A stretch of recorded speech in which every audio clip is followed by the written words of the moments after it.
एक ऐसी super hero team जो मार्वल के सबसे बड़े और पुराने सुपर हीरोज में शामिल है, जिनका नाम है द फैंटास्टिक फोर। अब इनका नाम तो है फैंटास्टिक, लेकिन लाइव एक्शन मूवीज के मामले में हमें हमेशा इनसे डिसअपॉइंटमेंट ही मिली है। चाहे फिर वो 2005 और 2007 की फैंटास्टिक फोर मूवीज हो या फिर 2015 का disaster. As a super hero fan हम लोग हमेशा से फैंटास्टिक फोर के एक ट्रू अडेप्टेशन के लिए इंतजार करते रहे हैं, और finally the fantastic four first steps का ट्रेलर देख के लग रहा है कि हाँ भाई, फाइनली हमारा ये इंतजार खत्म होने वाला है। अब ये फैंटास्टिक फोर का नया टीजर था तो काफी अच्छा, लेकिन उससे भी ज्यादा इसमें कई सारे ईस्टर एग्स और हिडन डिटेल्स थी। तो इन्हीं ईस्टर एग्स और हिडन डिटेल्स के बारे में हम लोग इस वीडियो में बात करेंगे, तो वीडियो बहुत ही ज्यादा इंटरेस्टिंग होने वाली है। तो इसलिए वीडियो को आखिरी तक जरूर देखना, लेकिन उससे पहले जल्दी से वीडियो को लाइक कर दो और चैनल को सब्सक्राइब भी कर दो। डिटेल नंबर 1, ट्रेलर के पहले ही सीन में हम लोग देखते हैं सू स्टॉर्म और रीड रिचर्ड्स को, जो कि अपने किसी मेहमान को अपने घर में वेलकम कर रहे हैं। अब ये जो पूरी जगह है ये एक्चुअली में बैक्स्टर बिल्डिंग है। अब ये जो बैक्स्टर बिल्डिंग है ये हमें कॉमिक्स में पहली बार देखी थी फैंटास्टिक फोर इशू 3 में, जो कि 1962 में रिलीज हुआ था। अब ये जो बैक्स्टर बिल्डिंग है ये एक्चुअली में फैंटास्टिक फोर का घर भी है और उनका हेडक्वार्टर्स भी है,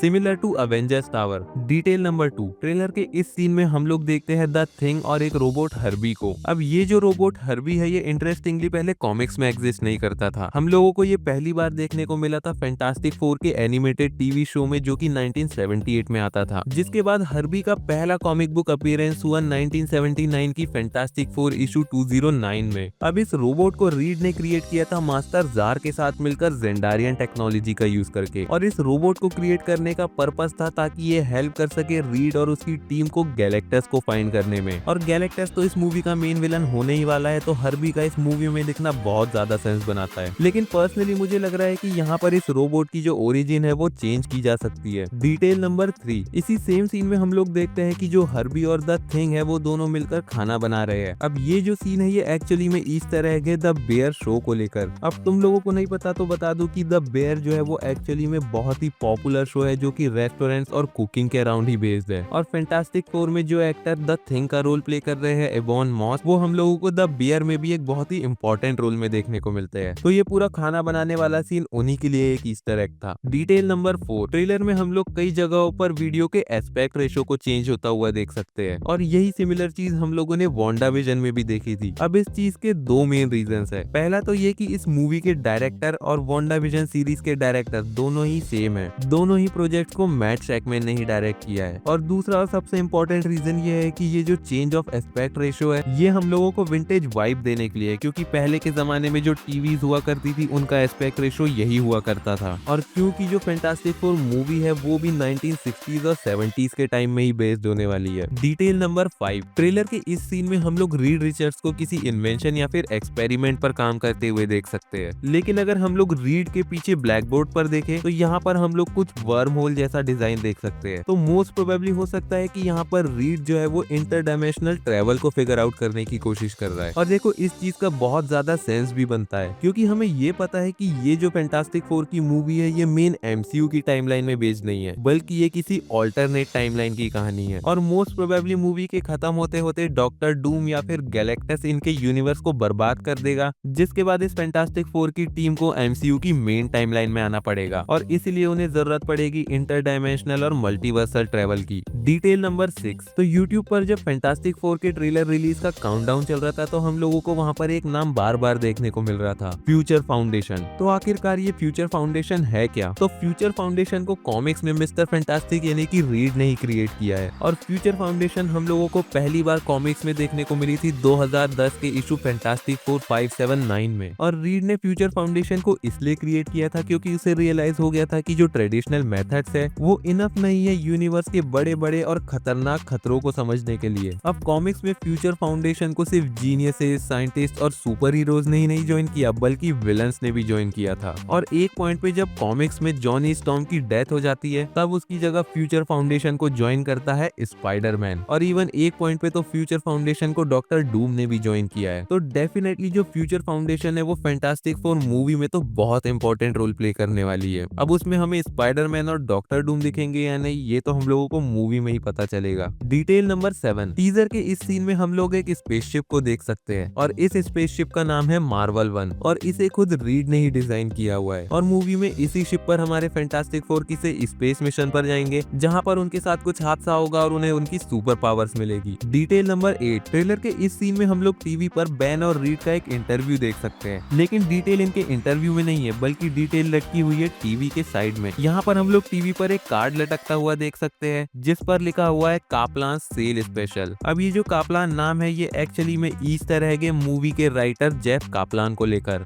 डिटेल नंबर 9, टीजर के इस सीन में हम लोग एक ब्लू कार को देखते हैं जो कि एक्चुअली में फैंटास्टिक कार है, और ध्यान से देखो तो हम लोग कार पे वही सेम बैजिंग भी देख सकते हैं। अब इंटरेस्टिंगली ये जो फैंटास्टिक कार है ये सिर्फ रोड पर ही नहीं चल सकती बल्कि ये हवा में उड़ भी सकती है। कॉमिक्स में हम लोगों को पहली बार फैंटास्टिक कार देखने को मिली थी 1962 के फैंटास्टिक 4 इशू 3 में। इसी फैंटास्टिक कार का एक और वर्जन हम लोगों ने recently Deadpool and Wolverine movie में भी देखा था। डिटेल नंबर 10, टीजर के इस सीन में हम लोग जॉन मेल्कोविच के कैरेक्टर को भी देख सकते हैं। अब वो इस मूवी में कौन सा कैरेक्टर प्ले कर रहे हैं ये तो अनअनाउंस्ड है, लेकिन रूमर्स और थ्योरीज के अकॉर्डिंग ये कैरेक्टर और कोई नहीं बल्कि रेड घोस्ट है जो कि फैंटास्टिक 4 के one of the first villains में से एक है, और कॉमिक्स में पहली बार ये कैरेक्टर हम लोगों को देखने को मिला था 1963 की फैंटास्टिक 4 इशू 13 में। डिटेल नंबर 11, ट्रेलर के इस सीन में हम लोगों को पहला लुक देखने को मिलता है मूवी के मेन विलन गैलेक्टस का। गैलेक्टस पूरे मार्वल कॉमिक्स का one of the most strongest villain है जो कि लिटरली प्लैनेट्स कंज्यूम करता है अपनी भूख मिटाने के लिए। अब ये ऑफिशियली कंफर्म्ड है कि फैंटास्टिक 4 फर्स्ट स्टेज में हम लोगों को सिल्वर सर्फर भी देखने को मिलेगा, और एक्चुअली में हम लोगों को इस मूवी में सिल्वर सर्फर का फीमेल वर्जन देखने को मिलेगा। अगर तुम लोगों को सिल्वर सर्फर और गैलेक्टस के बारे में और भी जानना है, उनकी ओरिजिन के बारे में, तो मुझे कमेंट में जरूर बताना, मैं उस पर एक ओरिजिन वीडियो बनाने की जरूर से ट्राई करूंगा। डिटेल नंबर 12, टीजर के इसी फाइनल सीन में हम लोग देखते हैं फैंटास्टिक 4 को